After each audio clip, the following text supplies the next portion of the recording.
Glorifique ao Senhor agora, em nome de Jesus. Aleluia, glória a Deus. Eleve a sua voz ao trono da graça. Glorifique ao Eterno. Glória a Deus, aleluia. Louvado e agradecido seja o nome santo de nosso Deus. Aleluia. Aleluia. Deus. Com sinceridade, o que nós acabamos de ouvir na pregação anterior seria o suficiente para nós irmos para casa, tomarmos nosso banho, nos prepararmos para o culto da noite. Nós recebemos uma porção especial da parte de Deus há poucos minutos atrás. Eu me senti muito satisfeito. Quantos ficaram abençoados com o estudo agora que nos antecedeu? Amém? Louvado seja Deus. Realmente, uma bênção. Eu sei pensar duas vezes se viria para o nosso querido irmão, até para continuar o nosso tempo, para que possa ser continuado, possa ser usado pelo Espírito Santo de Deus. Mas nos foi dada essa missão. Eu gostaria de dar a complementação do estudo desta manhã a respeito da questão da realidade da natureza humana. Nós estamos fazendo aqui um estudo ousado, um estudo onde nós estamos conversando de uma forma clara, de uma forma evidente, a respeito da nossa natureza, a respeito da nossa realidade como cristãos, encararmos de frente quem nós somos, encararmos de frente a nossa estrutura interior, a nossa situação interior. Eu queria apenas colocar aqui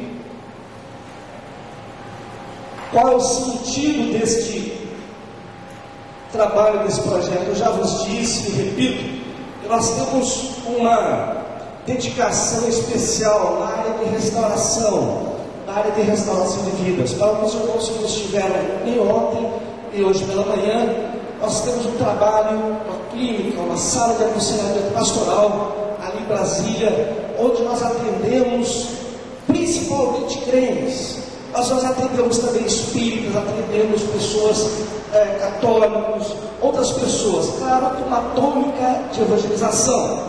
Mas há muitos crentes, irmãos, que vêm destruídos na sua vida emocional, na sua vida existencial, conflitos gravíssimos.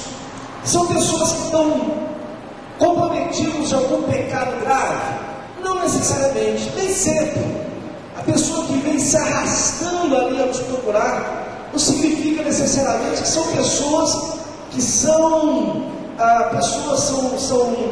pecadores, são pessoas, não, isso daí está aquela situação e precisa arrumar a sua vida. Não, às vezes são crentes, bons crentes, que frequenta a igreja, frequenta o culto, dá o dízimo, frequenta o culto de oração, são líderes, pastores, líderes de mocidade, não é? São líderes de mocidade, são pessoas das mais diversas situações e realidades da vida. Teve uma jovem líder de mocidade outro dia que me procurou, falou: pastor, olha, eu me dedico ao máximo aos jovens. Eu oro com eles, eu pego a angústia deles e sofro com eles. Em parte eu tenho essa identificação com o seu ministério. E ela foi falando no trabalho dela, que ela se dedicava, a pessoa consagrada, jejuava, etc. Aí eu estava só ouvindo, quase meia hora. De repente eu virei para ela e disse: então qual foi o motivo que a trouxe aqui? Ah, pastor, eu estou com problemas seríssimos, estou com dificuldades tremendas na minha vida, estou passando por conflitos que estão me deixando triste, estou semblante triste, etc. E aí foi dizendo. É um trabalho que nós iniciamos agora, porque veja bem, tratar com vidas humanas é a mesma coisa de nós lidarmos com cristais, tem que tomar muito cuidado, senão quebra. Cristal é uma coisa muito fina, muito séria. Então você não pode tratar a vida humana de uma forma grosseira. Não, você é pecador, você é isso, você é aquilo. Não, nós temos que ter a delicadeza espiritual suficiente para não deixar quebrar. Mas a princípio, falou: irmão, eu estou indo para São Paulo visitar os queridos irmãos ali da Vila dos Remédios, e eu vou passar uma semana praticamente fora aqui na sala, preparando estudo e viajando. Mas antes de mais nada, eu gostaria só de recomendar para você uma coisa.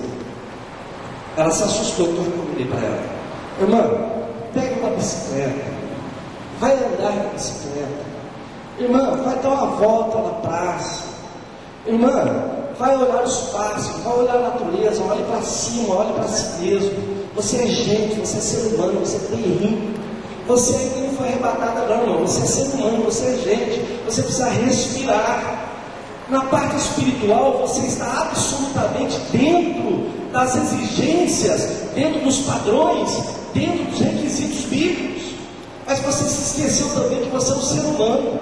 Vai com o seu irmão, vai com o seu pai, vai com seus parentes, de repente, lá para o zoológico, vai tomar um sorvete, vai viver aquilo que a vida te deu e que Deus te deu. Nem tudo tem a essência do pecado. Nem tudo significa necessariamente uma coisa pecaminosa. Você precisa respirar e ver também que dentro de uma vida espiritual cabe também uma vida feliz, contextualizada, integrada na nossa realidade. Ser crente não significa você fugir dentro de um gueto da religiosidade e achar que tudo é pecado, tudo é podre. Meu irmão, minha querida irmã, abre os olhos para a vida e seja feliz, porque você merece ser feliz. Esse é o equilíbrio cristão. Há crentes que perdem o equilíbrio. Eu não ser crente é manter o equilíbrio. E isso é uma questão de razão. Razão foi dada por Deus. Crente que não usa bom senso, a própria palavra de Deus diz, a questão do culto racional. Crente que não utiliza a razão, se você tirar a razão do seu cristianismo, bom senso do cristianismo, vira um cristianismo fanático. Fé sem bom senso é fanatismo.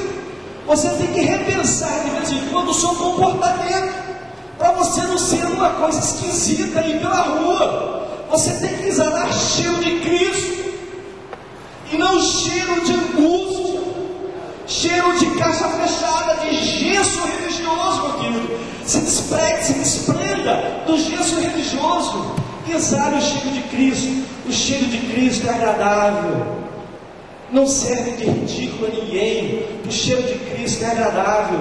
Você tem que ser plenamente um cristão que possa ser espiritual e ser humano também ao mesmo tempo.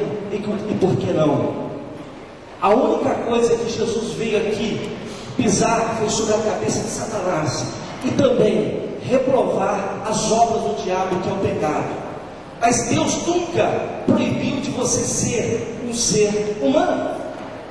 Deus nunca proibiu você ser um ser humano. Portanto, meus queridos, nós queremos dizer o seguinte, que há muitos crentes, muitos líderes, muitos pastores que passam nessa clínica porque esquecem o outro lado da questão.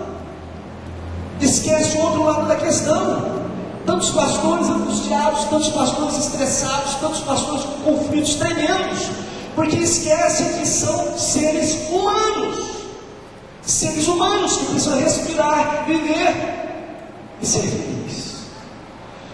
Veja bem, dentro da administração eclesiástica existem duas pontas, o lado máximo e o lado individual. Nós estamos trabalhando nessa outra ponta.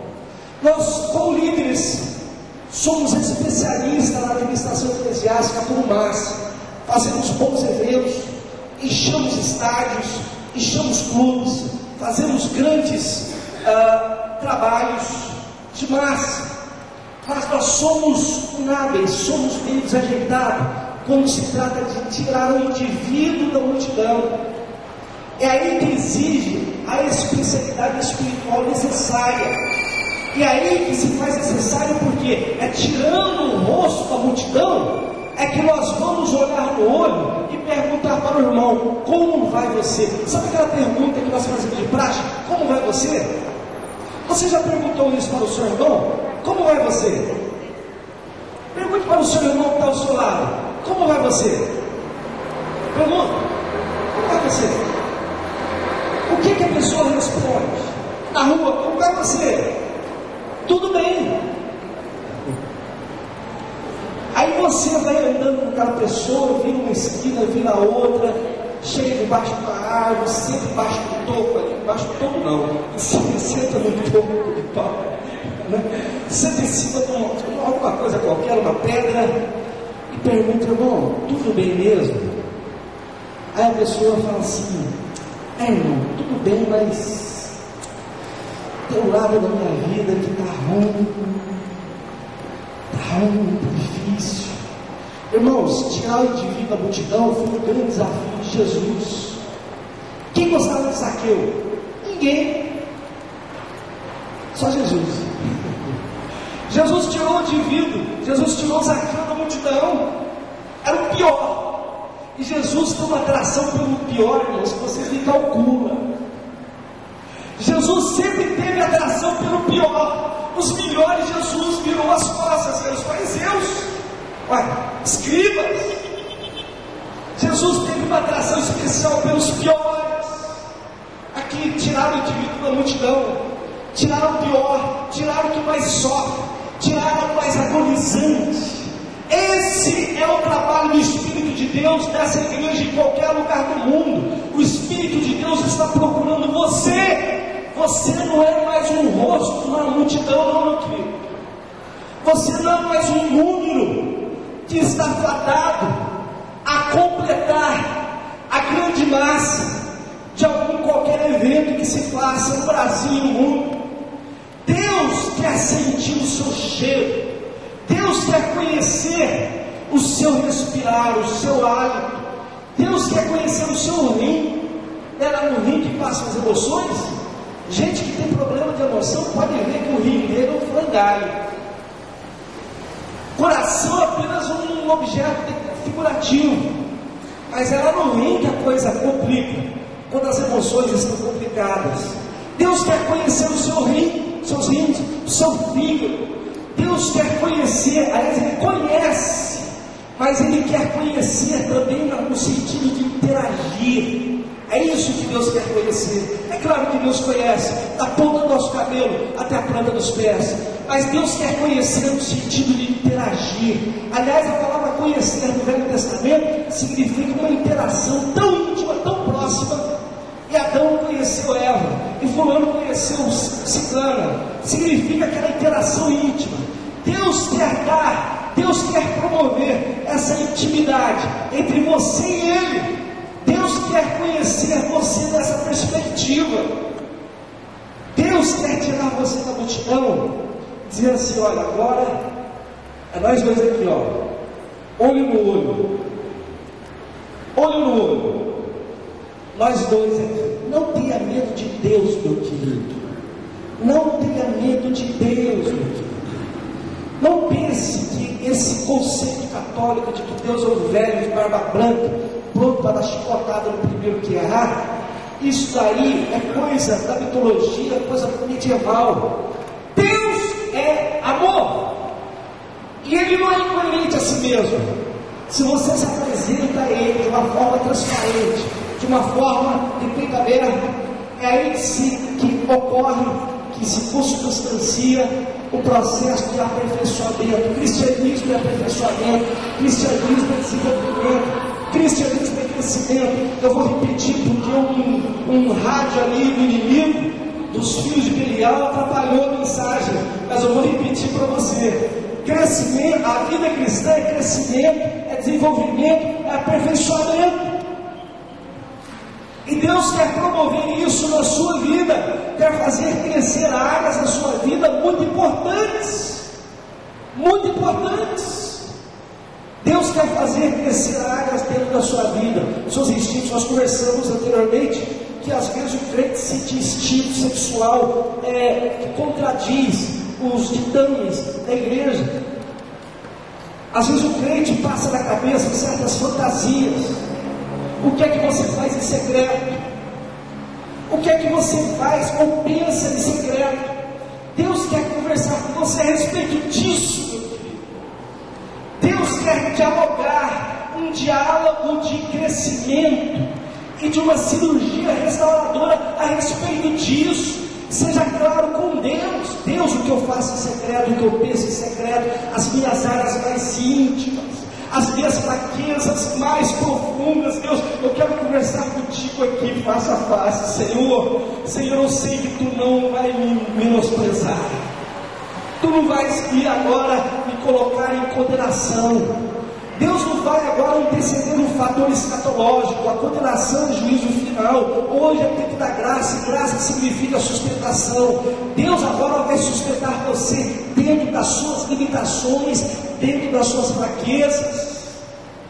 Meus queridos, eu me preocupo muitas vezes quando eu penso numa religiosidade fundamentada em regras, imposições, estereótipos, em modelos, em clichês, tudo igualzinho. Não existe nada igualzinho não, meu querido. Nós temos que entender que Deus trabalha conosco dentro da nossa própria realidade. Nessa heterogeneidade toda, Deus respeita, Deus interage, Deus trabalha, Deus respeita, Deus age, Deus invade, Deus restaura, Deus abençoa. Deus faz com que a nossa própria personalidade seja reconhecida diante da divindade, e essa nossa personalidade, com toda a sua desestrutura, com todos os seus problemas, Deus faz algo renascer de uma forma linda e maravilhosa, um borbulhar constante do poder de Deus em nossa vida, dia a dia. A Bíblia diz que a vida dos justos é como a luz da aurora, que vai brilhando mais e mais até ser dia perfeito. Louvado seja o nome santo de nosso Deus. Portanto, meu querido, eu estou falando mais lá, mas não estou menosprezando vocês aqui não, porque eu estou igual a eles, fugindo do sol. Eu estou fugindo do sol, mas a mensagem para mim, para vocês, para todos nós. Louvado seja Deus.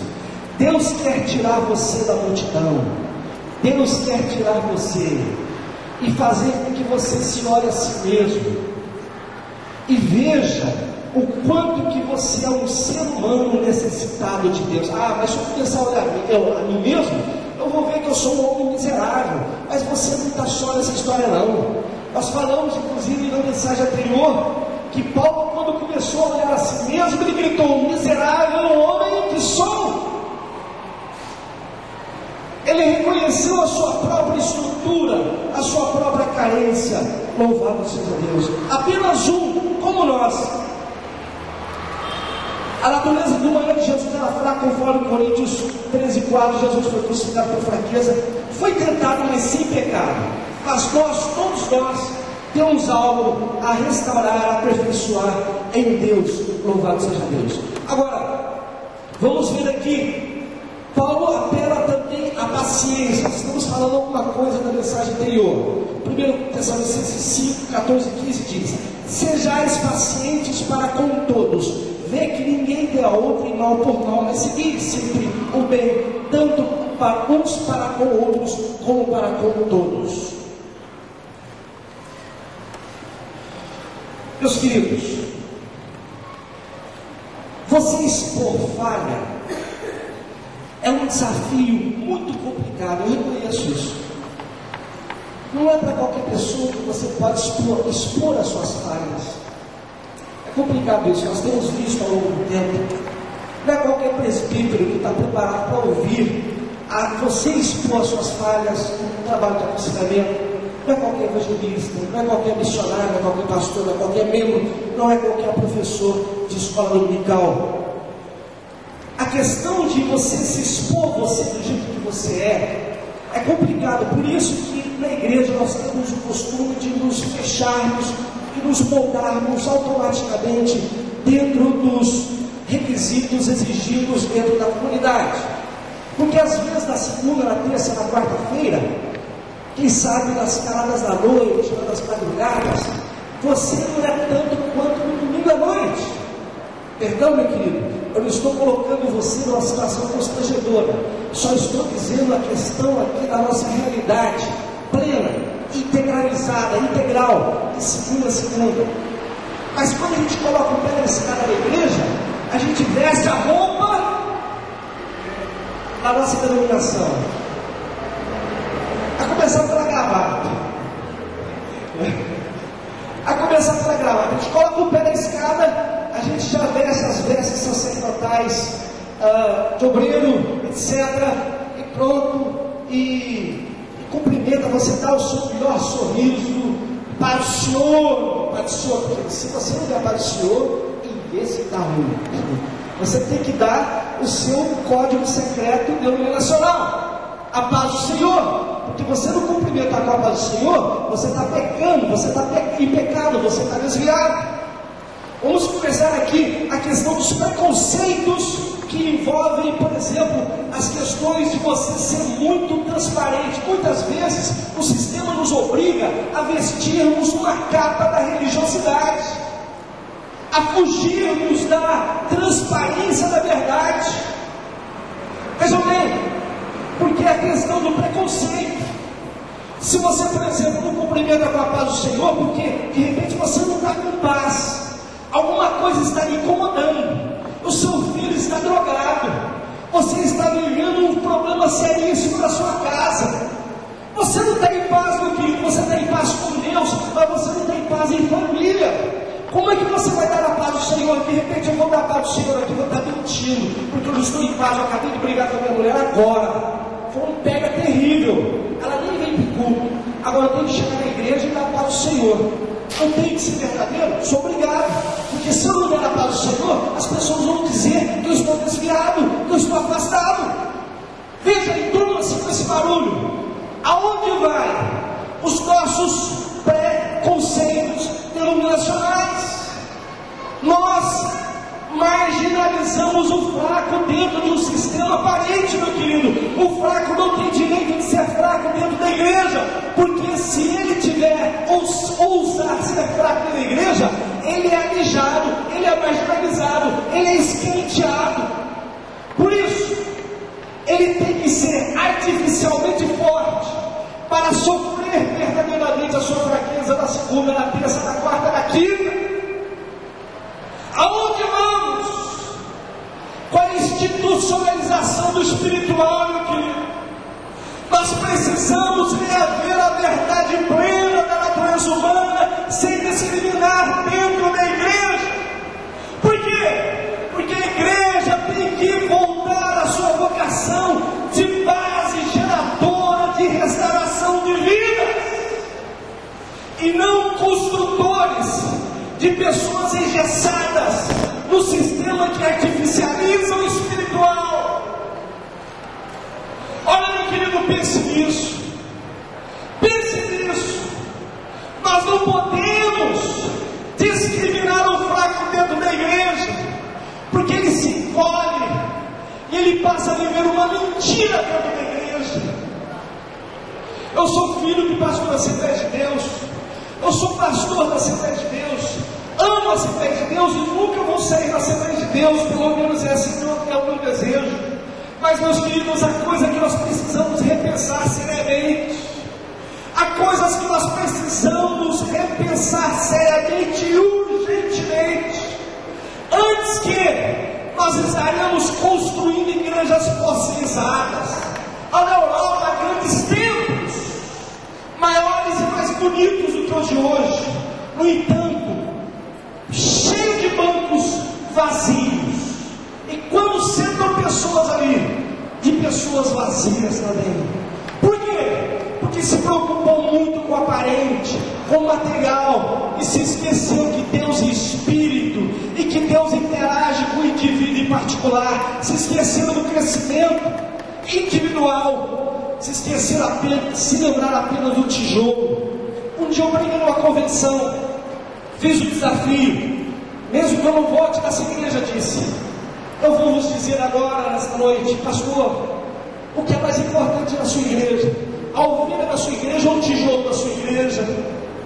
Estamos mais preocupados com o tijolo da igreja do que com a ovelha da igreja, a ovelha que sofre, a ovelha que chora. Estamos mais preocupados com a quantidade do que com a qualidade. Estamos mais preocupados com a aparência do que encararmos de frente a realidade do sofrimento do nosso irmão. Olha, meu querido, Deus não está nem um pouco satisfeito com essas variantes que existem dentro das nossas igrejas. Vamos repensar isso, vamos reanalisar, vamos rever a nossa postura. Não se preocupe com as pessoas que chegam, mas se preocupe com o que Deus diz ao seu coração nessa tarde, em nome de Jesus. Olha o outro problema. Coloca outro papelzinho aqui, irmão, senão eu vou terminar do horário para terminar. A pessoa que peca, vamos supor, tem visto isso uma, duas, não, centenas de vezes. Se alguém peca, e o único pecado mesmo é aquele pecado, porque o resto está sujeito. É outro desequilíbrio, outro equívoco que nós temos. O resto está sujeito, aquilo é pecado, o resto está sujeito. Se peca aquilo, o que acontece? A irmã que pecou senta no banco, o irmão que pecou senta no banco. Aquele banco fica vazio, mesmo que a igreja esteja cheia. Ninguém senta ao lado dele. Eu conheci um pastor que foi pastor na verdadeira acepção da palavra, durante mais de 30 anos na igreja. Um dia, por uma razão ou outra, ele cometeu a sua falha, seu erro. Ele achou que era perfeito. Ele errou. E a igreja também achava que ele era perfeito. O discriminou. Aí, quando a verdade chega, irmãos, alguma coisa destampa e fede. Veja, meus queridos, o pastor daquela igreja, a mesma igreja que ele construiu, a mesma igreja que ele amou, muitos o procuravam com aquele pecado.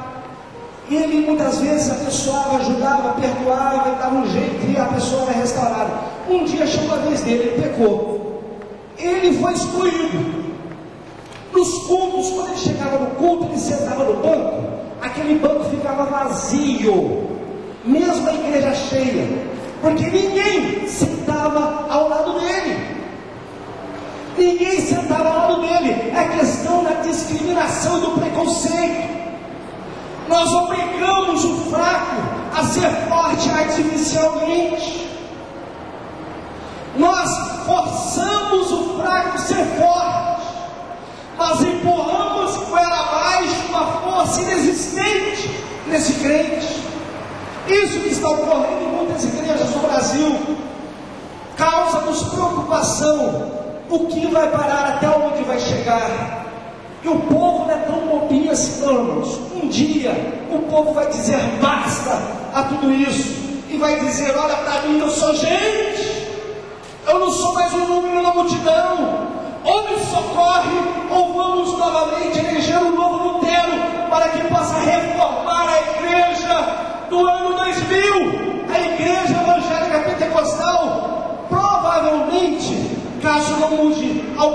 coisinhas precisará da sua reforma e da sua alteração. Restam 16 horas e 40 minutos. Misericórdia, tem muito tempo então. Eu acho que é horário do técnico. Ok. Se vocês me ouvirem 16 horas e 40 minutos, misericórdia. Misericórdia. Ok. Muito bem. Outro preconceito que ocorre: a jovem que erra na igreja, ela não é convidada para as atividades da mocidade. A pessoa que vê alguém errado, ele se sente espiritualmente superior, sabe? Cresce um pavão de espiritualidade em cima da pessoa. Ele vê de cima para baixo aquela pessoa que erra, não cumprimenta com a paz do Senhor, empina o nariz na santidade, não se aproxima, não abraça. Olha, meus queridos, vejam alguma coisa importante: críticas excessivas à pessoa que erra, indiferença. A pior coisa que se faz à pessoa que tem erros, que tem falhas, que tem problemas, é a indiferença. A indiferença mata, meus filhos. A indiferença é uma arma mortal no coração daquele que precisa de socorro, daquele que precisa de ajuda. Vamos repensar o nosso comportamento. Paulo, em 2 Coríntios, ele estava vivendo uma situação interessante. Primeiro, olhem para mim todos vocês. O apóstolo Paulo, ele estava sendo questionado a sua autoridade apostólica. Imagina, uma igreja que ele criou, que ele formou, não é? Tinha um grupo lá na cidade de Corinto que queria destruir a autoridade apostólica de Paulo. Não, Paulo não é esse Paulo todo, não. Paulo é Paulo, como você, né? Paulo é Paulo, como a Maria, como a Joana, como o José, o Sebastião, a irmã Joaquim, etc. Paulo não é isso tudo, não. Agora vejam a atitude de Paulo em resposta àquele celeuma, aquela situação que estava instalada na cidade de Corinto. Se fosse uma das igrejas do Brasil aqui, se o pastor fosse questionado, ele entrava e excluía já meia dúzia do ministério, e já impunha já a sua autoridade e vamos em frente. Ok? Mas Paulo, ao invés de impor a sua força, ele mostrou-se fraco, meus queridos. Vejam só a antilógica divina. Deus trabalha com a antilógica. Deus não trabalha com a lógica humana, Deus trabalha com a lógica divina, com a ação divina. Vamos ver aqui no versículo 10, do capítulo 12, de 2 Coríntios. Vamos ver o que a Bíblia diz aqui, a palavra de Deus. Vamos ver. 2 Coríntios, capítulo... Eu preparei essa mensagem para apenas uma hora, irmãos. Eu acho que se a gente ficar uma semana vai ser pouco. Capítulo 12, versículo 10, 2 Coríntios. Olha a reação de Paulo. Olha, vocês que estão quebrando a minha autoridade apostólica, eu vou dizer uma coisa para vocês aqui.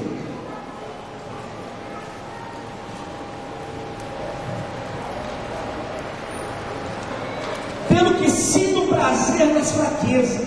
Olha, eu sou fraco, gente. Eu sou fraco, sinto prazer nas fraquezas, nas jejuns, nas necessidades, nas persecuções, nas angústias, para o amor de Cristo. Olha o fim do versículo. Porque quando estou fraco, então sou forte. Paulo se mostrou fraco, e o segredo da sua força vinha da sua fraqueza. Agora eu não quero fazer nenhum jogo de dialética aqui não, meus queridos. Eu só quero mostrar aqui, eu queria que você prestasse bem atenção como que ocorre a sustentação do poder de Deus no crente fraco. Não pense você aqui que nós vamos fazer uma apologia aqui, a fraqueza. Não, agora vamos ser fracos, vamos deixar relaxar tudo aqui, porque é por aí que a coisa acontece. É a nova igreja que está surgindo, não é nada disso, você não está entendendo nada. Vamos agora entender qual é a direção da mensagem. O que nós estamos aqui é fazendo aqui uma análise realista do indivíduo, porém, aqui que entra a parte de Deus. É por isso que eu precisava realmente de 16 horas e 40 minutos. Mas vamos ver aqui. Olha aqui. A experiência do apóstolo Paulo nos leva a repensarmos nossos conceitos sobre fraqueza e força. O que é ser crente fraco e como acontece a sustentação espiritual. O apóstolo Paulo, com toda a pressão e desconfiança do seu apostolado, o apóstolo ainda mostra o seu lado humano, mostra-se mais frágil, mais fraco, e mesmo tendo acompanhamento do poder de Deus. 1 Coríntios 11 e 24.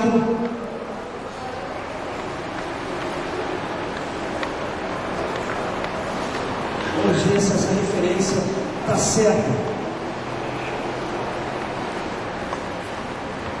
Não é essa não. 2 Coríntios mesmo. 2 Coríntios 11.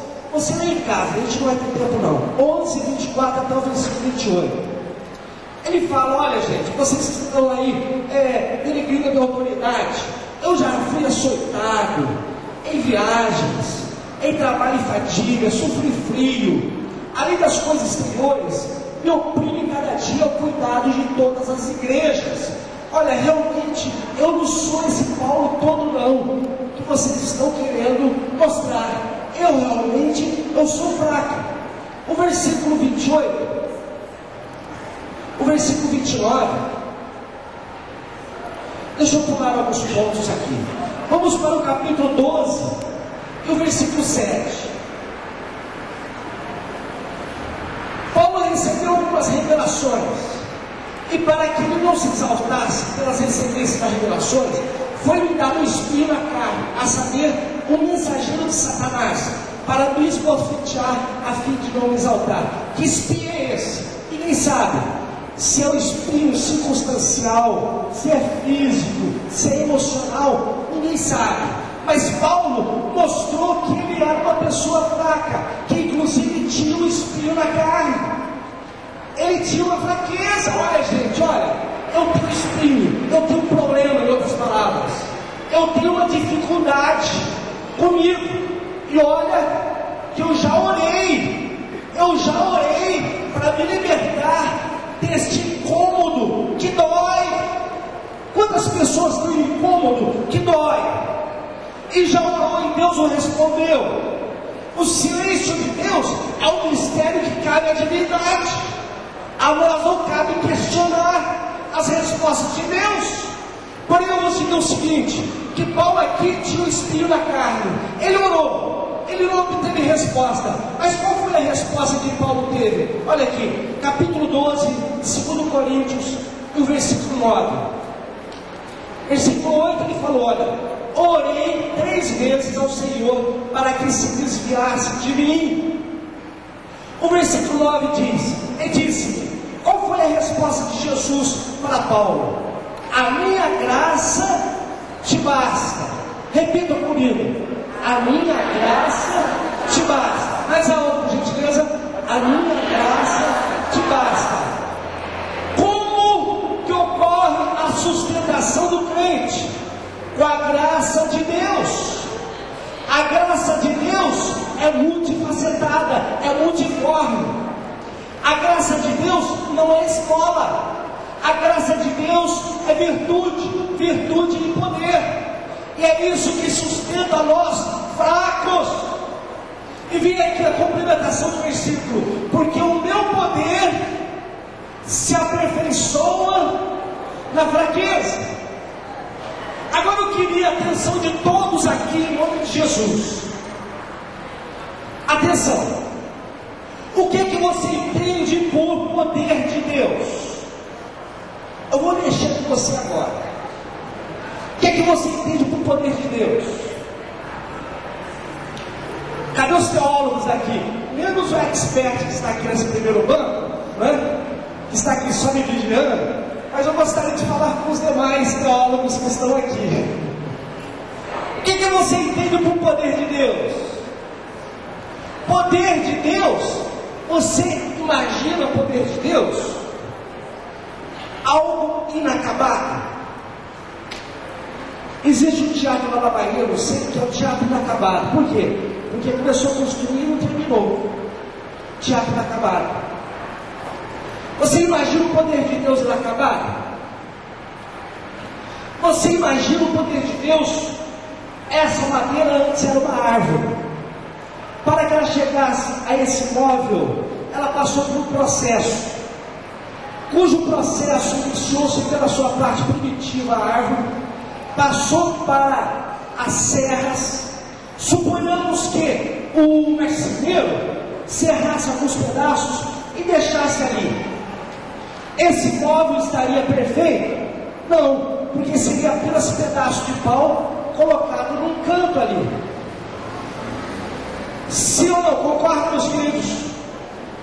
Tudo que é inacabado significa algo que não está ainda aperfeiçoado, não é perfeito ainda. Agora imagina que Paulo chega e provoca a lógica humana. Olha, o poder de Deus se aperfeiçoa. Mas como se aperfeiçoa? O poder de Deus não está pronto, não está acabado, não é perfeito. Não, o poder de Deus se aperfeiçoa. O poder de Deus se aperfeiçoa. Mas o poder de Deus é algo infinito, eterno, pronto, acabado, completo em si mesmo. Agora durma com este barulho aqui. Isso daqui é para você pensar em casa, dormir em casa, pensando nesse versículo. O poder de Deus se aperfeiçoa aonde? No lugar digno, lá nas galáxias, na Andrômeda, na Ursa Menor, lá nas regiões mais extraordinárias do universo. É ali que o poder de Deus vai se aperfeiçoar? Não. O poder de Deus vai achar justamente o lugar da fraqueza do homem para se aperfeiçoar. O poder de Deus se aperfeiçoa na sua fraqueza. Agora vamos tentar entender aqui. Eu sei que muitas cabecinhas ficaram assim, não nói, muitas cabecinhas não entenderam direito. Deixa eu fazer um exemplo aqui para vocês.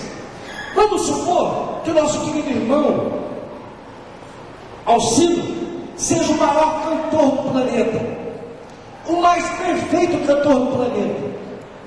Mas ocorre que ele fala assim: não, eu vou usar aqui a minha capacidade só para mim. Eu vou usar a minha capacidade de cantar só para mim. Eu vou cantar, sabe aonde? Só no banheiro, bem baixinho para ninguém ouvir. Eu vou usar a minha capacidade de cantar baixinho debaixo do pé de pau, debaixo de uma árvore, para ninguém ouvir.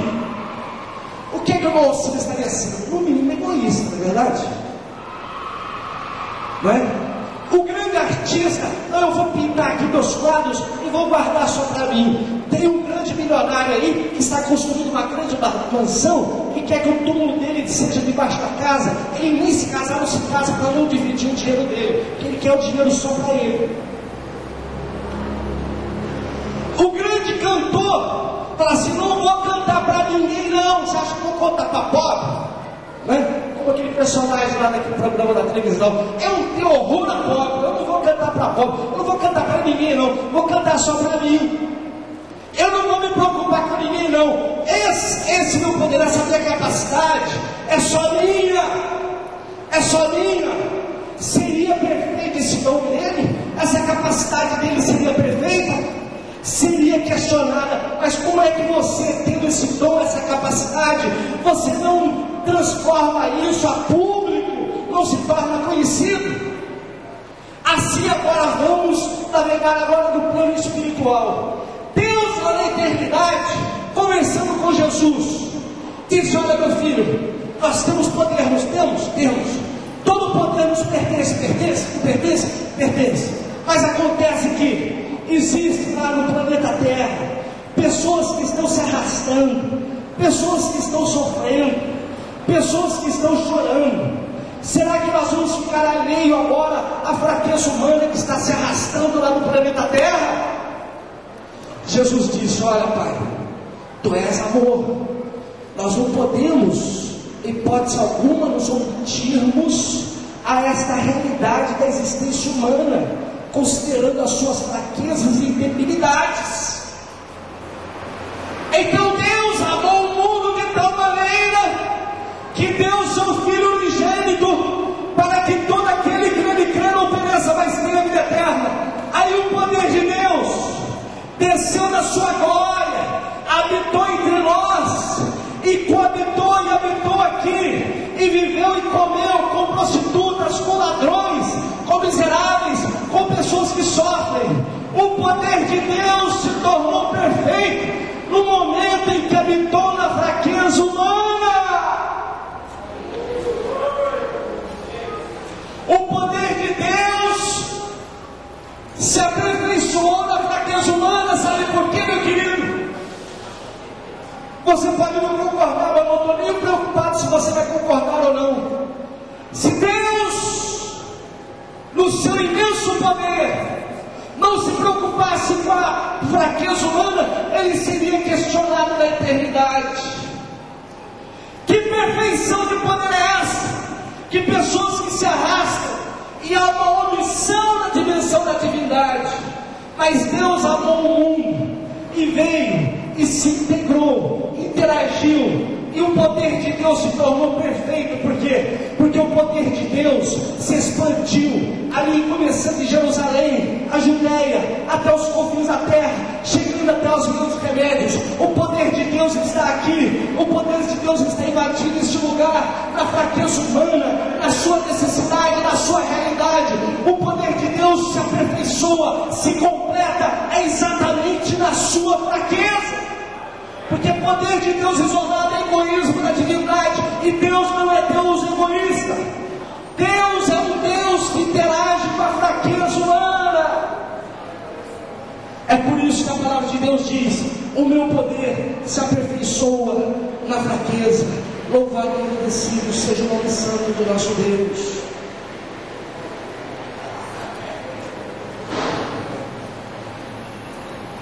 Mas tem a questão da graça. Depois a gente conversa sobre ela. Você que se sente fraco, em dificuldades existenciais, em conflitos emocionais, em tendências sexuais tremendas, que te dá complexo de culpa tremendo, saiba que o poder de Deus quer alcançar você na sua própria fraqueza. O poder de Deus não é para aqueles que se consideram absolutamente fortes.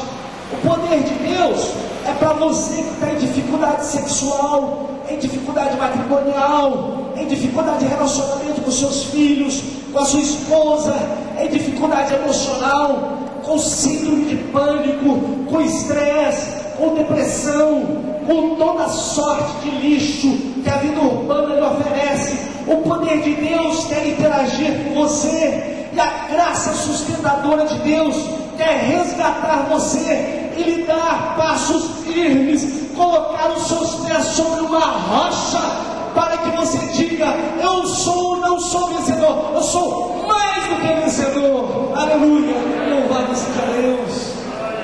Essa é a dinâmica do poder de Deus em relação à fraqueza humana. Essa é a dinâmica do poder de Deus em relação a você, em relação a mim. Interagir contigo, dando graça, maravilhosa graça. Lamentavelmente, nós não podemos entrar no estudo da graça.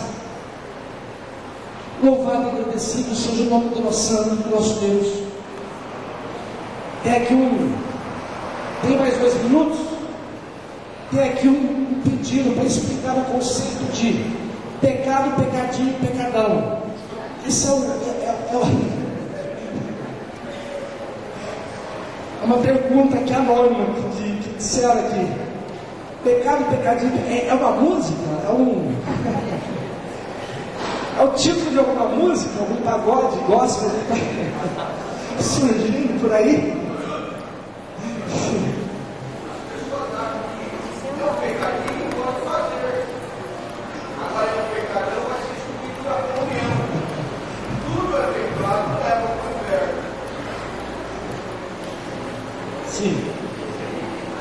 falar mais que eu estou aqui aproveitando a sua fala para tomar água. Para nós não é um silêncio de perigo.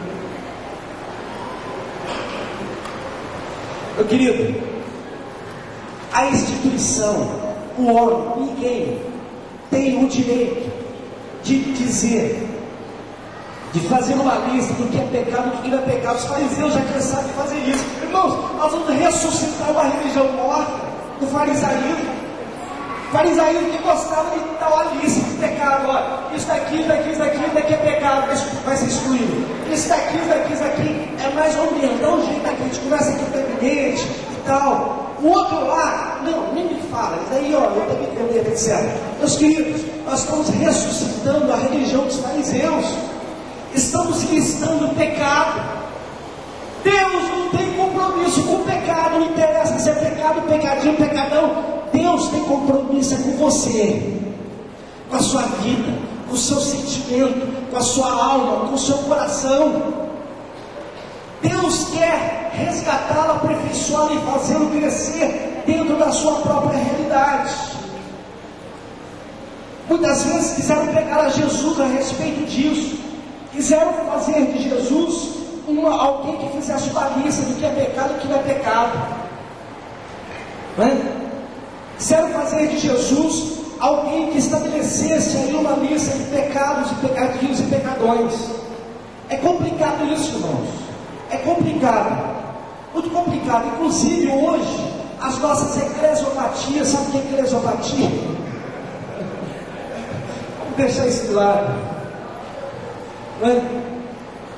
É complicada essa situação, mas eu costumo respeitar. Se eu vou no Amapá, lá eles têm um jeito, tem os costumes, os famosos usos e costumes, aquelas coisas.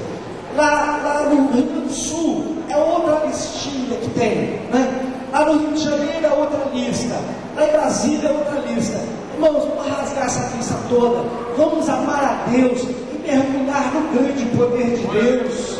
Não vamos preocupar com o pecado, não, vamos preocupar com a graça salvadora de Cristo. Com a graça salvadora de Cristo. Não vamos eleger o cristianismo de minha culpa, não. Mas eu errei, Deus, errei. Aí errei, não errei muito, errei mais ou menos. Não existe isso. Eu errei mais ou menos. Foi assim, acertou. Como diz o paraense, eu fui no Pará. Acertou na ilharga. Quem quer acertar na ilharga? Que aparece aqui sabe disso. Não acertou no alvo, acertou assim de lado, de banda, né? Errei mais ou menos, escorreguei, mas não caí. O pecado não foi assim tão. Meus filhos, esse questionamento é da religião. O nosso compromisso é com a salvação, é com a graça de Deus. Louvado seja Deus. Pena que acabou o fôlego, irmãos. Senão a gente ia continuar aqui até amanhecer o dia. Em nome de Jesus. Amém? Eu queria dizer uma coisa que eu não concordo. Posso? Se vocês quiserem concordar, tudo bem. Eu não vou aqui obrigá-lo a concordar com o que eu digo. Não é? Aliás, o próprio Senhor Jesus colocou a condicional C.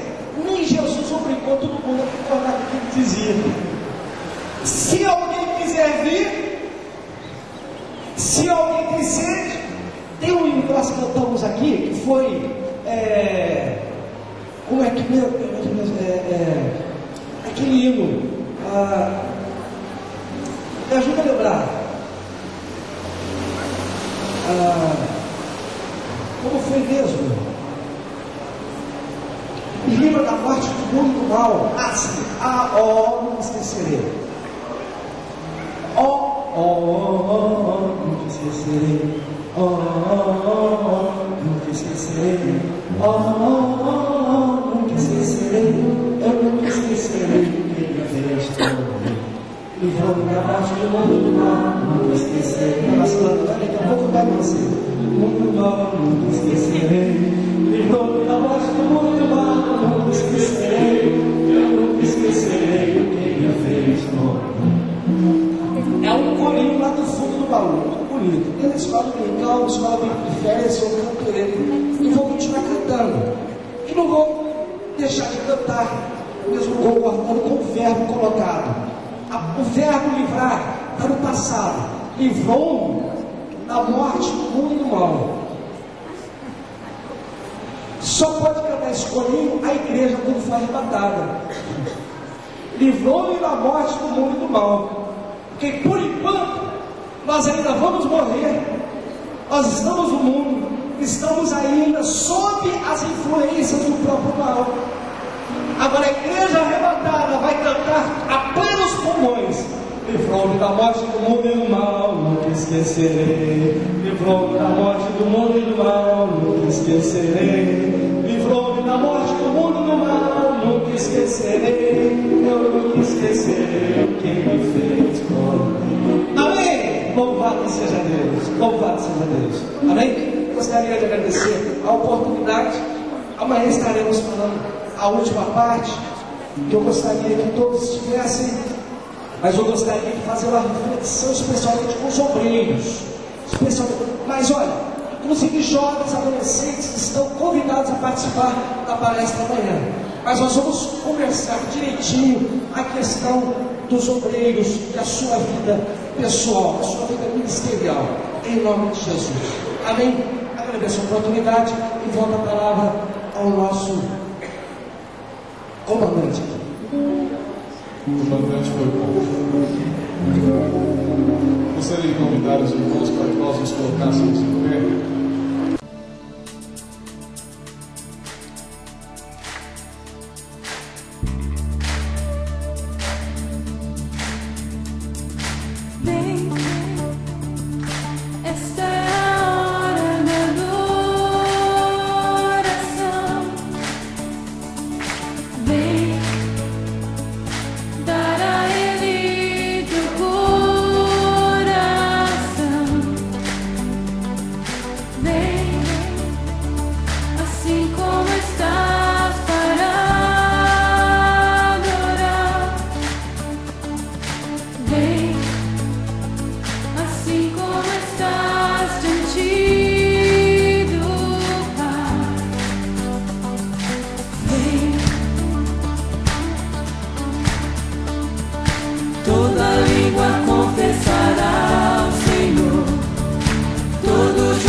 Aquele que a ti escolher o tesouro maior terá. Vem,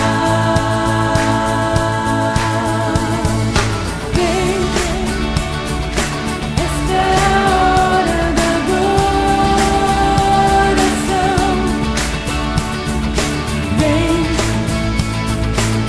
para Ele teu coração.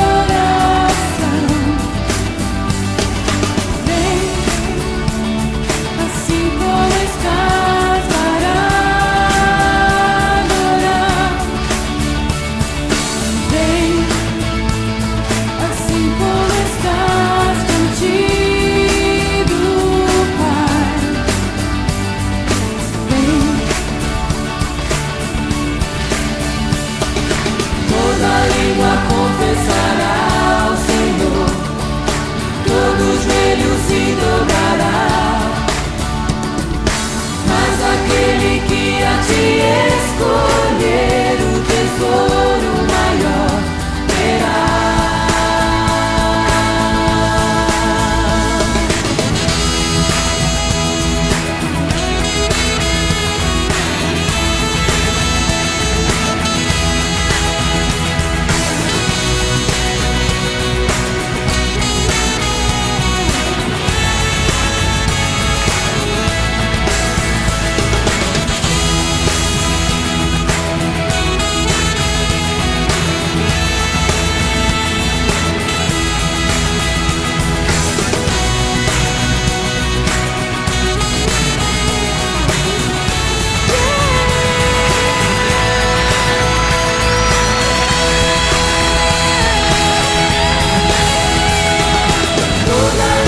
Confessará ao Senhor, todo joelho se dobrará. Mas aquele que a ti escolher